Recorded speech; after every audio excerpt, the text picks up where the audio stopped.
Welcome to Education Talks. I'm David Burke. Professor Sonia Blandford is one of the United Kingdom's leading experts on improving the education and aspirations of children from disadvantaged backgrounds. In 2015 and 2016, she was named in Debrett's list of the top 500 most influential people in the United Kingdom, and in 2016 was among the Women of the Year. Sonia is the editor of the Teaching Times Every Child Journal, author of over 250 articles and books, and is currently Professor of Social Mobility at Plymouth Marjon University. Well, Professor Sonia Blandford, welcome to Education Talks. Thank you. I'm really pleased to be here. It is great to have you here. And whereabouts are you joining us from?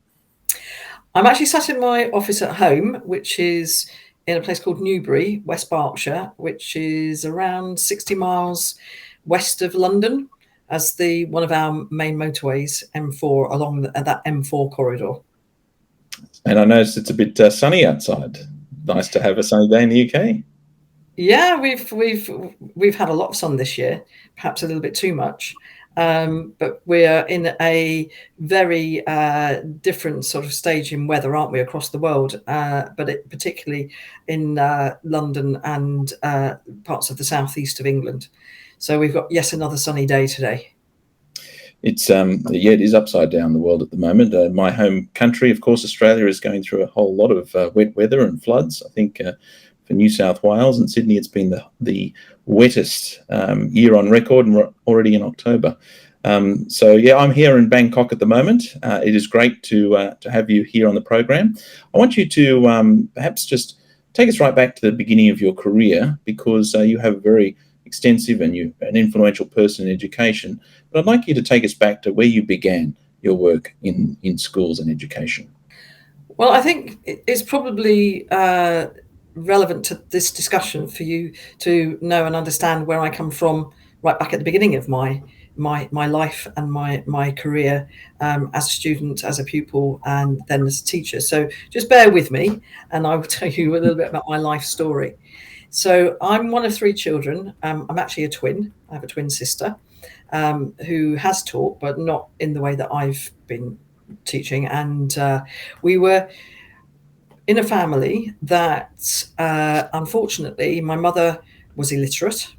She didn't ever learn how to read or write. She could just about write her name. And my father actually learnt to read and write when he was in the army doing national service. And we lived in a place called Hounslow, well, actually Feltham, which is part of the London Borough of Hounslow. And we lived on an estate called the Allied Estate. And the Allied Estate was made up of families that were, for whatever reason, disadvantaged. So the parents were not in employment, or they'd been in prison. That wasn't the case with mine, but that certainly was the case that there was difficulties around employment. And therefore, the schools that we went to, particularly our primary school, secondary school, actually comprised of children that came from very disadvantaged backgrounds. In England, we have a scale of where you are in society, A to G, and we were definitely firmly in the G group. Whilst we were at primary school, so we went to an infant school and a junior school, and that was on the same site, and we were able to learn to read, and we learned how to write. We didn't learn an awful lot more, so our education was quite limited. So culturally and socially, our life was made up really by joining brownies and guides, and that was fortunate that we had a very good unit within the school. So that was very much driven by the school, and we were very much supported by the musical talents of some of the teachers in the school. And my sister and I both are musicians. Well, she's a better musician than I am, but that's how we started our engagement with the recorder and singing and being able to perform. And that helped us also to learn how to learn. Secondary school, slightly more challenging. Went to a secondary school that comprised of very disadvantaged people. I'd failed what was called the 11 plus, which was an exam taken when you were 11, which decided whether you went one part of the town to the grammar school or to another part of the town to what was the secondary modern, and then ultimately became a comprehensive school, which was supposed to take, by inference, comprehensive meant that it took every child from any background. Actually, it took the poorer children from the poor backgrounds in our particular town. So we were part of that school. It was a girls' school and a boys' school, all on the same site, split down the middle. Girls and boys could not mix, and then suddenly we could mix. And the boys' school had a brass band. So having played the recorder, in fact, played a whole range of recorders at primary school, my sister and I took up playing cornets in the brass band, which sounds a bit unusual in London, West London, to have played a brass instrument. But actually that was down to a guy who was the technical drawing teacher in the boys' school. And he, Richard Scholar, he ran the brass band, and we joined the brass band. I'm not saying that we were any good, but we were good enough.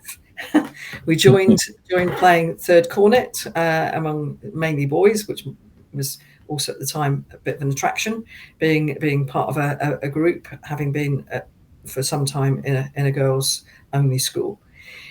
That comprehensive school went through many changes in those initial years. Part of it was the way in which it dealt with examinations. So there was a number of examinations that we were able to take, which were called CSEs, which were below the normal practice for the country, which was GCEs. I then got selected, for whatever reason, I got selected, a group of 23 out of around 150 children in our year group, to take some GCEs at the age of 16. At that age, I knew nothing about learning. I didn't do any homework at home. I didn't know anything about a library until I was 15. I didn't know anything about how you would answer a question. So surprise, surprise, I failed them all. And that resonated with a study that my sister and I were on the fringe of, which was called the Born to Fail study, which was a study that was taken up by researchers, a statistical study, which looked at how people lived and how people learnt, and particularly from the type of background I came from birth through to age 15. So that started in 1958, finished in 1973. And what they decided was we were actually born to fail. So we were known as the born to fail children. And indeed I did. So I took exams at the age 16, but I'd been working, my sister and I had both been working at in the local shops, and also doing cleaning and doing all sorts since we were 12. And when I say working, I mean we were actually salaried working in order to help support the family financially. So it wasn't too difficult to stay on, because we just carried on doing the same. We carried on working. We carried on putting spring bars in watch straps for Timex as additional time. That was our homework. That was the boxes we came home to every evening to create further funding for the family. But it's also working in shops, cleaning, as I say, and gardening, and basically just keeping our head above water in terms of family finances. So I resat in my sixth form. I resat every single exam, time and time again. In fact, I did eventually pass 10 O-levels, ordinary levels at GCE, which included English and maths, but it took me 22 attempts to do that. So finally something clicked in my head that I was able to actually learn. I knew what it meant. I knew what revision was. I knew what it was to study. I knew how to write a sentence. I knew how to put together a paragraph, and I knew how to put together what was needed in order to pass those exams. I wanted to be a teacher. The reason I wanted to be a teacher was actually quite a negative. It was a deficit reason. It was because the only profession I ever came across besides the medical profession was teaching. So I became a teacher by going to a college which was actually for the arts in West Yorkshire. I'd never been out of London. This was apart from a couple of funded trips, but certainly not in England. I'd never been out of London. So I ended up in near Leeds, a place called Wakefield, and then ultimately Leeds University. But whilst I was at Bretton Hall was a college that had been put together for creative teaching, creative approaches to education by Alec Clegg. It was an amazing, amazing place. And I was supported by some fantastic tutors. I still played the cornet or trumpet. There were 9 trumpet players in my year group. I was by far the worst. I was the 9th. I wasn't failing, but I was still rock bottom. But actually, I ended up, after 3 years, I did the original certificate in education and ended up with a special commendation. I was the only one in my year group to get a special commendation because I worked and worked and worked. Because one thing I did know about from a very young age was how you could work. If you invested in work, it actually did pay dividends, whether it was through finances or, in my case, getting me into a different set of circumstances from that which I'd been born into. I then started teaching in a place called Corsham near Bath in the West Country, in a county called Wiltshire. And the reason I went there was, I mentioned before about going to the library aged 15. Well, that was the first time I'd entered into a library. I was a little bit scared, so I picked the first book that I came across, which was Emma by Jane Austen. And alphabetically, it was the one that was closest to me on the shelf. Quickly got my tickets and quickly went home and attempted to read it. And was aware at the age of 15 that there was this huge vocabulary, that there was all these words that were really quite exciting. And for some people, that might be quite dry to read a Jane Austen book. But for me, living in the world that I was living in, it was painting this fantastic picture of this place called Bath. So when I was in the September, I did a 4th year to do a degree, but I was in the September of my final year of my undergraduate study. I was looking for jobs, and I came across a job that was near to Bath. And I remembered, because I'd carried on reading anyway, Jane Austen books, I remembered this lovely place. And actually, the more detailed description is found in a book called Northanger Abbey. And Northanger Abbey was in my imagination, that was where I wanted to be, which was Bath. So I applied for the job. It was the first job I applied for, and I got it as a music teacher. And I'm still teaching in that community to this day, 42 years later. So on a Friday, every week, I teach 3 groups in 3 different schools, music. So I'm still teaching, I'm still running a charity that I started back in 1980. The same group, obviously I'm now teaching the grandchildren of some of the children that I taught.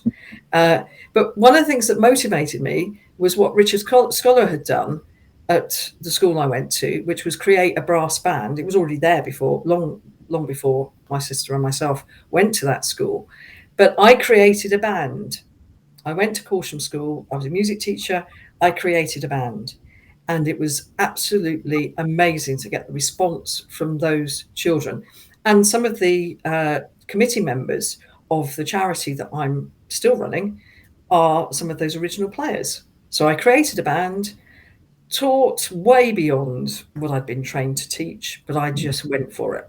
Taught all the instruments, taught to A level, taught and actually got people into Oxford. Me, from where my background, got students into Oxford. I'm still in contact with them. I think it's important for me to have covered all of that at the beginning of this podcast. But equally important is what's happened since. So I started in teaching. Wasn't all 100% positive. I was actually quite a difficult person to get on with. I hadn't learned some of the I probably still have, some people would say I'm still difficult to get on with. I hadn't learned some of the social skills, and it was all, some of the situations I found myself in were very, very new. And even to this day, that happens. I find myself in situations and I think, I've never experienced this, and I don't have that background, from birth to 18 or birth to 21, that gives you that grounding in some of the social and cultural niceties that exist across the globe. Anyway, I got my first degree, started teaching, loved it, and then had the opportunity. I applied for a master's. It was quite audacious, really, because I was really bad at writing at that point. Went to Reading University, studied for a master's, and was again given an awful lot of support.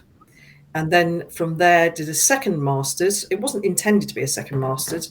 I wanted to do a PhD, but I still couldn't write. And in fact, at that point, I met some very, very unhelpful educators who actually told me how bad I was in a very negative way.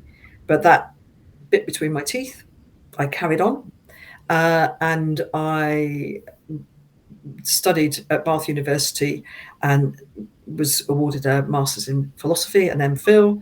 From there, I went to Bristol. Can you imagine going to Bristol University? For those of you that are aware, Bristol University is one of the top universities in this country and has been. So it's not quite Oxford or Cambridge, but it's in the next layer. So it's one of the top 10 universities in this country. So I went to Bristol University, and I was in the first cohort to study the Ed.D., the Doctor of Education. It'd been brought over by the lecturers, by the professors, to encourage those people who were good practitioners, and probably I'm not bad, so I was a reasonable practitioner, and to encourage practitioner and theoretical research to come together. So that's what I did. I went to Bristol University, and I was working, I should say, all the way through all of this further study. I was still working, so I had to keep myself. So I worked, and I became Dr. Sonia Blandford, and from there moved into Oxford Brookes University as a senior lecturer, and within 5 years I was a professor. And within another year, I was a Dean of Education at Canterbury Christ Church University in Kent, in the southeast, and then became a Pro-Vice Chancellor of the same university.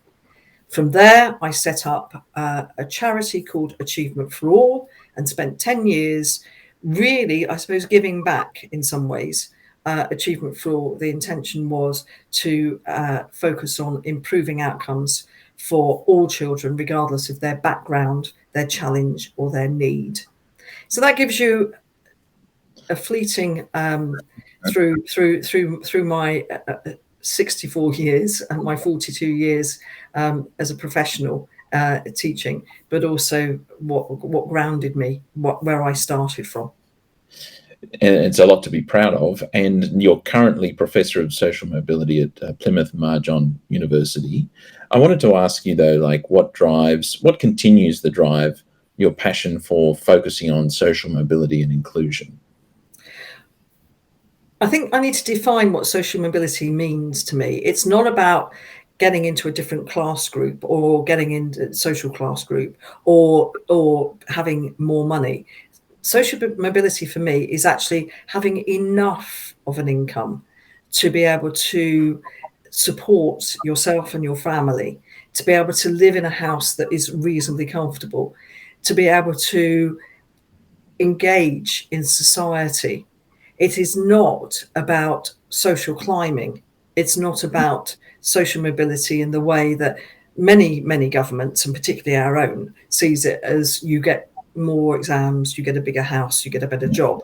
It's not that. It's actually the most fundamental what we need in life. So what drives me is seeing those families and seeing those children who, like me, didn't have the best or currently do not have the best start in life.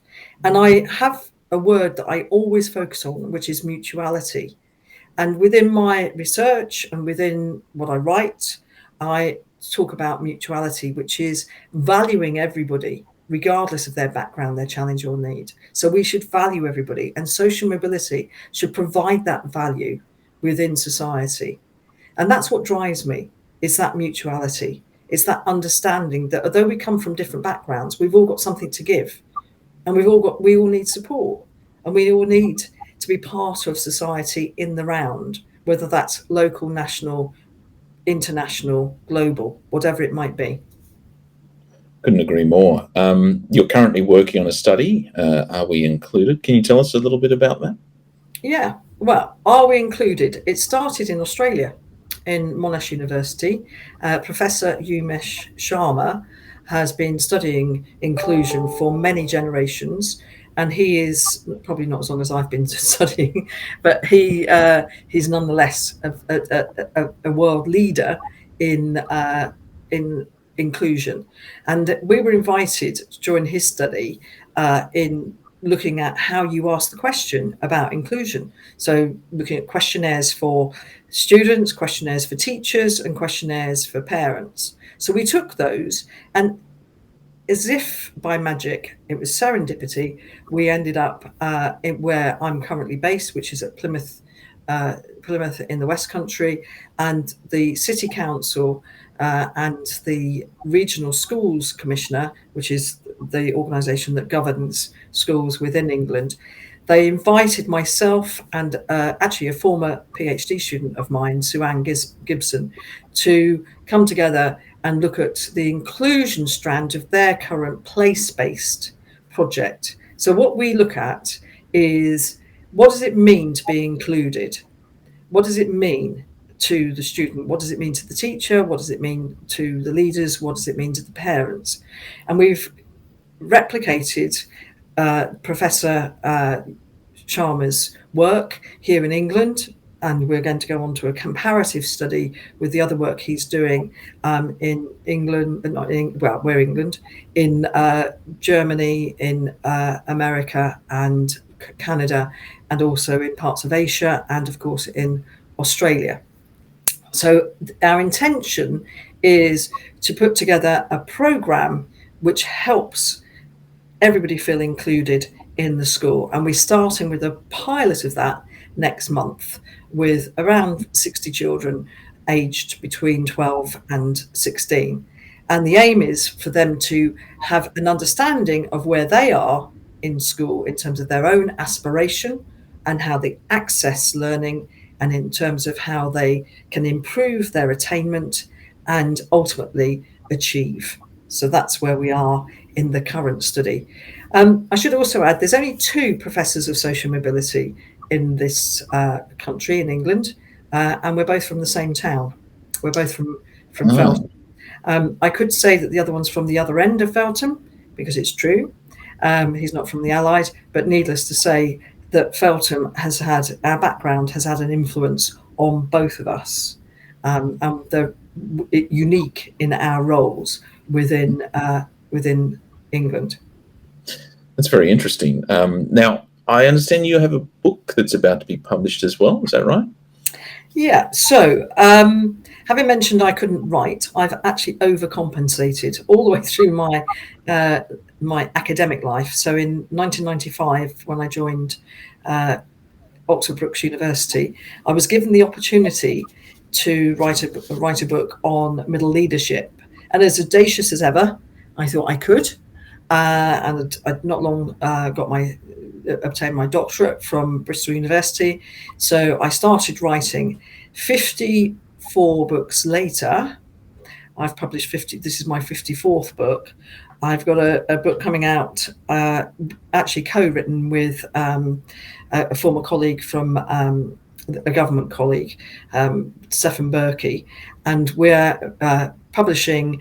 The book is called Teaching and Learning to Unlock Social Mobility for Every Child, and that is available from Routledge from March next year. We're currently going through the editing stage of the book. And this book actually is a combination of 3 books. So the first was Born to Fail, for those of you that see this. The second one is Social Mobility, Chance or Choice. And both of these books build from my background to my profession, that of teaching, and the research that has involved a goodly number of practitioners and leaders in this country. So Teaching and Learning to Unlock Social Mobility for Every Child is published by Routledge, and what it focuses on is evidence-based practice to improve outcomes for all involved in education.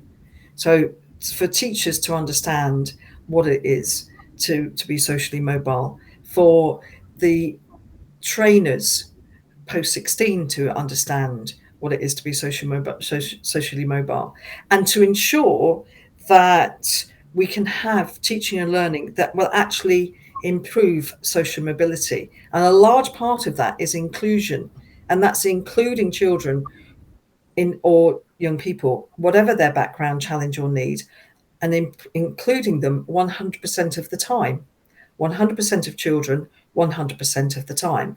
So we've got lots of case studies, lots of research of practice by some very eminent practitioners from across England, and some research which is historical and current that will take you through, if you care to read the book, how to unlock social mobility for every child.